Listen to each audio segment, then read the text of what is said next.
কুরাইশরা তারা মুজদালিফায় অবস্থান করত, আর যারা বাহিরের এলাকা থেকে হজের জন্য আসতেন তারা অবস্থান করতেন আরাফায়।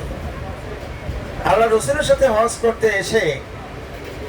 করতে আসার আগে সকলের কাছে এই চিন্তা ছিল যে রাসূল সাল্লাল্লাহু আলাইহি ওয়াসাল্লাম যেটা রাখেন সেটা হবে হজের অংশ, আর তিনি যেটা বাদ দেন সেটা হজের অংশ থেকে কি যাবে, বাদ যাবে।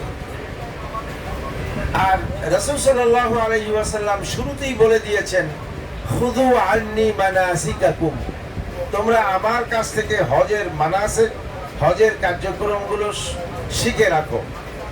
আর এই হজের মানাসিক বা হজ ইবাদতের স্থানসমূহ সর্বপ্রথম দেখিয়ে দিয়েছিলেন কে? হযরত ইব্রাহিম আলাইহিস সালাম। কে দেখিয়ে দিয়েছিলেন? হযরত ইব্রাহিম আলাইহিস সালাম। মূলত ইব্রাহিম আলাইহিস সালাম তিনি নিজে আবিষ্কার করেন নাই, তিনি কাবা ঘর তৈরি করার পর আল্লাহর কাছে দোয়া করেছিলেন, ওয়া আরিনা মানাসিকানা। কোরআন শরীফে আল্লাহ তাআলা বলেন, আল্লাহর কাছে আবেদন করছেন, আল্লাহ তুমি তো ঘর তৈরি করতে বললে, তাহলে আমাকে ইবাদতের জায়গাসমূহ তুমি একটু দেখিয়ে দাও। ওয়া আরিনা মানাসিকানা, যে তুমি মানাসিক সমূহ আমাকে দেখিয়ে দাও।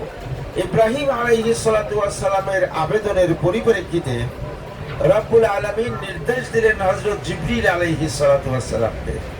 জিবরিল আলাইহিস সালামকে বললেন, জিবরিল তুমি যাও, যে ইব্রাহিমকে এই স্থানগুলো দেখিয়ে দাও, তবে সাথে তার সন্তান ভবিষ্যৎ নবী হযরত ইসমাইল অর্থাৎ ইসমাইলকে সাথে নিয়ে যেও। সুবহানাল্লাহ। নবীর ছেলে কি? নবীর ছেলে নবী।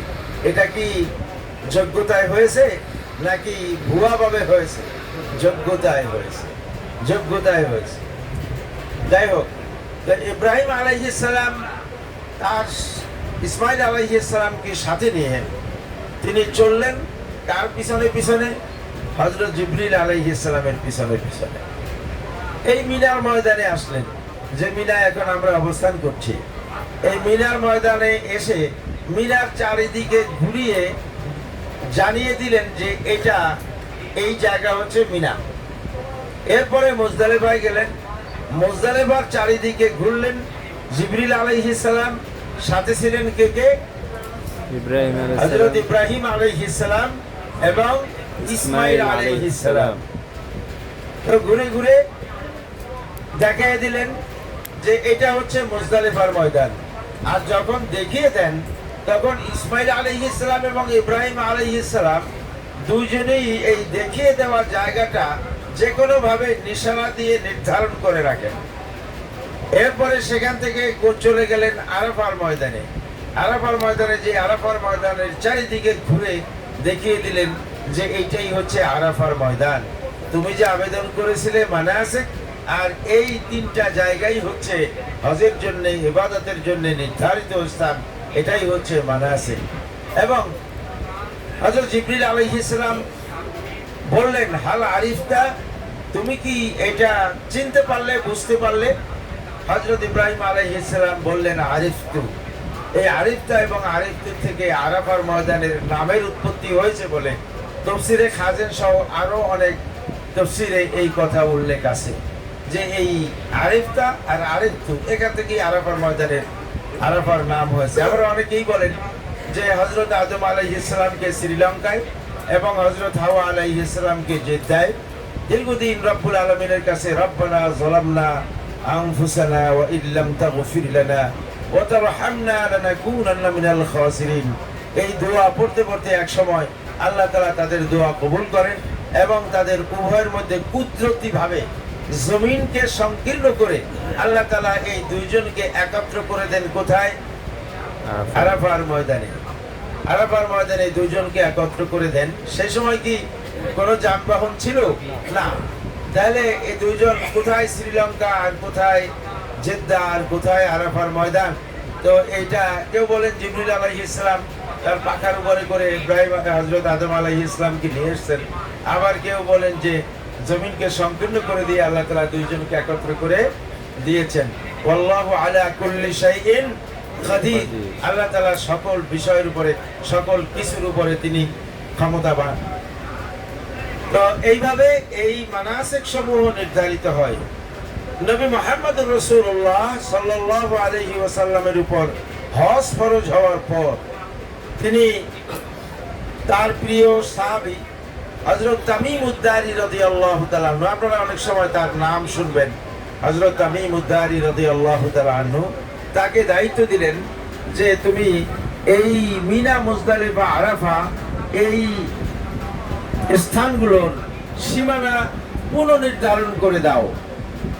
বাবা ইব্রাহিম আলাইহিস সালাম যেভাবে নির্ধারণ করে রেখেছিলেন এবং সেই যুগে যেভাবে এটার চিহ্ন ছিল, সেই চিহ্নের উপরই মুহাম্মদুর রাসূলুল্লাহ সাল্লাল্লাহু আলাইহি ওয়াসাল্লাম ওই চিহ্নগুলোকে পুনঃস্থাপন করেছেন এবং তিনি এটাকে সমর্থন করেছেন। যদি রাসূলুল্লাহ সাল্লাল্লাহু আলাইহি ওয়াসাল্লাম সমর্থন না করতেন তাহলে কিন্তু এটা দ্বীনের অংশ হতো না, আমাদের উপরে এই সীমানাগুলো মানা এটা ফরজ হতো না। যেহেতু রাসূলুল্লাহ সাল্লাল্লাহু আলাইহি ওয়াসাল্লাম পুনর্নির্ধারণ করেছেন, এজন্য এটা আমরা পেয়েছি কোথায়? মুহাম্মদুর রাসূলুল্লাহ সাল্লাল্লাহু আলাইহি ওয়াসাল্লাম থেকে পেয়েছি। আর তিনি যে নির্ধারণ করেছেন, এই নির্ধারণটা তার পিতা হযরত ইব্রাহিম আলাইহিস সালাম কর্তৃক নির্ধারিত। আর তিনি পেয়েছেন আল্লাহ রাব্বুল আলামিনের পক্ষ থেকে হযরত জিবরিল আলাইহিস সালাতু ওয়াস সালামের মাধ্যমে। যাই হোক, এইভাবে আরাফা, মিনা, মুজদালিফা এগুলোর সীমানা এভাবে আল্লাহ রাব্বুল আলামিনের পক্ষ থেকেই নির্ধারিত, যেটা আমাদের নবী মুহাম্মদুর রাসূলুল্লাহ সাল্লাল্লাহু আলাইহি ওয়াসাল্লাম তিনি এই স্থানগুলোকে সেইভাবে যেভাবে ছিল সেইভাবে তিনি পুনর্নির্ধারণ করেছেন। সকলে বলি আলহামদুলিল্লাহ। আলহামদুলিল্লাহ। আমরা যে জায়গায় আছি, এই জায়গা কি মিনার মধ্যে পড়েছে না মিনার বাইরে পড়েছে? আসলে মিনা, মুজদালিফা, আরাফা এই যে সীমানাগুলো, এটা আল্লাহ রসুল যেভাবে নির্ধারণ করেছেন, এরপরে যদি এই সীমানার সাথে যদি লাগাতার যদি সীমানা থাকে, লাগাতার যদি স্থানকে আরো বর্ধন করা হয়, তাহলে সেটা বর্ধিত মিনার মধ্যে বা বর্ধিত মুজদালিফার মধ্যে, বর্ধিত আরাফাতের মধ্যে সেটা পড়বে। কিন্তু নির্ধারিত যে সীমানা, সেই সীমানা কিন্তু সেইভাবেই নির্ধারিত আছে। যেমন রাসূলুল্লাহ সাল্লাল্লাহু আলাইহি ওয়াসাল্লাম মসজিদে নববী যতটুকু তৈরি করেছিলেন, সেই সীমানা কি আপনারা কেউ দেখেছেন যে আল্লাহ রসুলের সময় মসজিদের সীমানা কতটুকু ছিল? সুবহানাল্লাহ, খুব বড় ছিল না। এবং এটার আলাদা এখনো আছে, আল্লাহ রসুলের সময় মসজিদটা কতগুলো পিলার ছিল এবং কতটুকু দৈর্ঘ্য এবং প্রস্থ ছিল, সেই খাম্বাগুলো আলাদা করে চিহ্নিত করা আছে। এরপরে আল্লাহ রসুলের সময় খায়বার যুদ্ধের পরে তিনি আরো মসজিদকে বর্ধিত করেন এবং যে যতটুকু বর্ধিত করেন, সেখানের যে খাম্বাগুলো, সেই খাম্বাগুলোর উপরে একটা চিহ্ন আছে, হাদ্দু মসজিদের নবী সাল্লাল্লাহু আলাইহি ওয়াসাল্লাম, এইভাবে দেওয়া আছে। কিন্তু বাদশাহ মালিক ফাহাদ আসার পরে এই মসজিদের সীমানা এই মাথার থেকে ও মাথা দেখা যায় না। তো এখন মসজিদ আসলে আল্লাহ রসুলের সময় যেটুক ছিল, মসজিদের নববী বলতে কি আমরা সেটুক বুঝবো না। মসজিদের বর্ধিত অংশ যেটা, সেটাই হলো মসজিদে নববী এবং পুরোটাই মসজিদে নববীর আন্ডারে।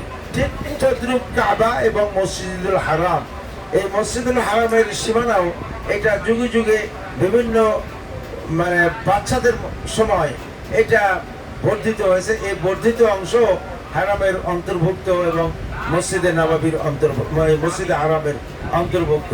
ঠিক তদ্রুপ মিনার সীমানা নির্ধারণ করা হয়েছে, বর্ধিত করা হয়েছে এবং মুজদালিফার সীমানাও বর্ধিত করা হয়েছে। তো সেই হিসাবে আমরা যেই জায়গায় অবস্থান করছি, এই সবগুলোই মিনার অন্তর্ভুক্ত। আবার আরাফার ময়দানে আমরা যেখানে অবস্থান করব, সেটাও আরাফার ময়দানের মধ্যে সীমিত, সেটাও আরাফার ময়দানের অন্তর্ভুক্ত।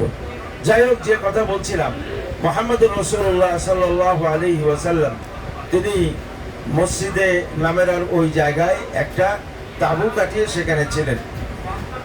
কুরাইশরা বলেছিল যে, কুরাইশরা এইটা নিজেদের উপরে নির্ধারণ করে রেখেছিল যে আরাফার ময়দানে কোনো তাঁবুর নিচে অবস্থান করা যাবে না। মানে চামড়ার তাঁবুর নিচে, এমনি মানে কাপড়ের তাঁবু হোক তাতে কোনো সমস্যা ছিল না, কিন্তু এরকম প্রোটেক্ট দিয়ে এরকম তাঁবুর নিচে অবস্থান করা এটা জায়েজ নাই। সেই যুগে কুরাইশরা এটা নির্ধারণ করে নিয়েছিল। রাসূলুল্লাহ সাল্লাল্লাহু আলাইহি ওয়াসাল্লাম সেই প্রথাকে ভেঙে তিনি এই চামড়ার পশমযুক্ত তাঁবু দিয়ে করে কি বলে মানে আপনার তাঁবু তৈরি করে সেখানে তিনি অবস্থান করেছেন। সেটা যদি তিনি না করতেন তাহলে আমরা এখন বর্তমানে আমরা এসির নিচে বসে আছি, আরাফার ময়দানেরও এসি। কিন্তু আমি 1988 সনে প্রথম মক্কা ইউনিভার্সিটিতে ছাত্র হিসাবে আমি ভর্তি হয়েছিলাম। তো সেই সময় এই এসিওয়ালা তাঁবু ছিল না। যারা পুরানা আগে যদি কেউ এর আগে এসে থাকেন বা সেই সময় যদি কেউ এসে থাকেন তাহলে দেখবেন সেই সময় এসিওয়ালা কোনো তাঁবু ছিল না। এগুলো পরে মানে এই এসি হয়েছে। এখন তো সবই এসি করে ফেলছে। আরাফার ময়দানেও এরকম এসিওয়ালা তাঁবু সেই সময় ছিল না। কষ্টই ছিল হলো এই আরাফা এবং মিনায় অবস্থান করা। তো রাসূলুল্লাহ সাল্লাল্লাহু আলাইহি ওয়াসাল্লাম ওই তাঁবুর ভিতরে সূর্য ঢলার আগ পর্যন্ত, কোন পর্যন্ত? সূর্য ঢলার আগ পর্যন্ত তিনি ওখানে বিশ্রাম করেছেন।